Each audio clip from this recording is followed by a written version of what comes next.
নমস্কার বন্ধুরা, আমি শেফ অমিত। আজকে আবার একটা নতুন রেসিপি নিয়ে হাজির হলাম আপনাদের সঙ্গে শেয়ার করতে। আজকে আমি বানাবো রুই মাছের সর্ষে পোস্ত। এটা যেমন বানাতেও সহজ, খেতেও খুব সুস্বাদু। একবার দেখে নেব কী কী উপকরণ লাগে। আমরা এখানে 4 পিস রুই মাছ নিয়েছি, সাদা সর্ষে নিয়েছি কিছুটা, কাঁচা লঙ্কা পোস্ত নিয়েছি কিছুটা, সামান্য পরিমাণে কালো জিরে নিয়েছি, আর হলুদ, লবণ আর লঙ্কার গুঁড়ো নিয়েছি। আমরা সর্ষেটাকে বেটে নিয়েছি, পোস্ত কাঁচা লঙ্কাটাকে বেটে নিয়েছি। এবার দেখব কিভাবে বানাতে হয় পদ্ধতি।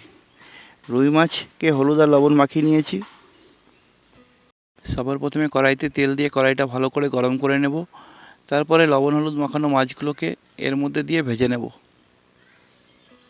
একটা কথা জানিয়ে রাখি বন্ধুরা, আমি এখানে প্রত্যেকদিন নতুন নতুন ভিডিও আপডেট করি পুরো রেসিপির সঙ্গে। আর আপনারা দেশি বিদেশি খাবার সহজ উপায় ঘরে বসে কীভাবে বানাবেন সেটাও এখানে শিখতে পারবেন। সবসময় আমার পাশে থাকতে, আমার ভিডিও দেখতে আমার চ্যানেলটাকে সাবস্ক্রাইব করুন। আর আমার ভিডিও যদি একটু ভালো লাগে সেটাকে লাইক করবেন আর কমেন্ট করবেন। আর আপনাদের সাপোর্ট পেলে আমি প্রত্যেকদিন নতুন নতুন ভিডিও নিয়ে আসতে পারবো আপনাদের সাথে। আমার মাছটা ভাজা হয়ে গেছে। আর জানিয়ে রাখি, মাছটা বেশি কড়া করে ভাজতে হবে না, হালকা ভেজে নিলেই হবে।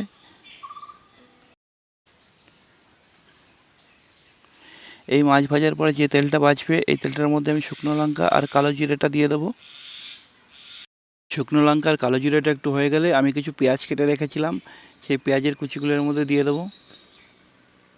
দিয়ে একটু নাড়িয়ে চাড়িয়ে ভালো করে ভেজে নিতে হবে। পেঁয়াজটা যাতে একটু ব্রাউন হয়ে যায়, একটু ব্রাউন লাগবে।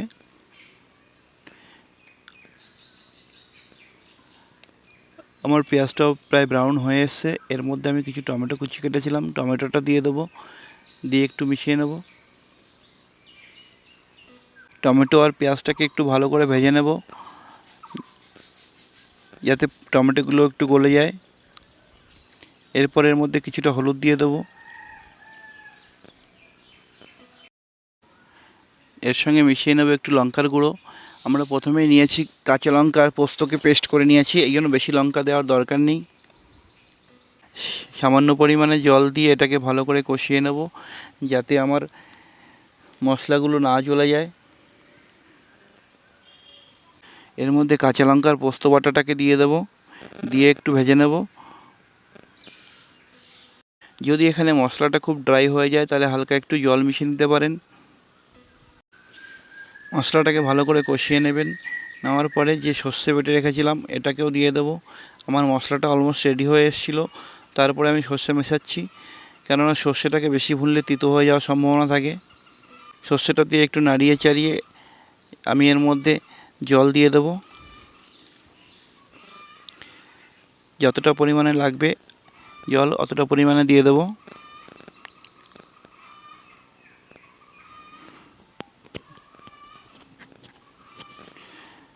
এবার একটু লবণ দিয়ে দেবো।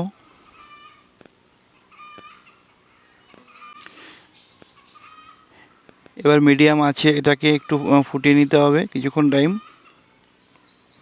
ফুটিয়ে নেওয়ার পরে যে আমি মাছ ভাজা করে রেখেছিলাম মাছগুলোকে এর মধ্যে একটা একটা করে ছেড়ে দেব। মাছগুলোকে দিয়ে কিছুক্ষণ ফোটাতে হবে। আমি এখানে ঢাকনা মেরে দিয়ে কিছুক্ষণ ফুটিয়ে নেব স্লো গ্যাসে।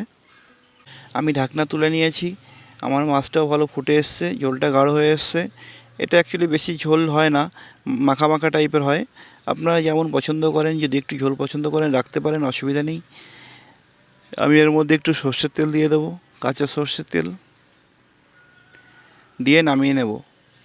আর গরম গরম ভাতের সাথে পরিবেশন করতে পারেন আপনারা, খুব ভালো লাগবে খেতে। একবার ঘরে বানিয়ে দেখুন, আমারটা তো খুব দারুণ হয়েছিল। আপনারা বানালে নিশ্চয়ই ভালো হবে। আর আমার নেক্সট ভিডিও দেখতে আমার চ্যানেলটাকে সাবস্ক্রাইব করুন আর সঙ্গে থাকুন। ধন্যবাদ।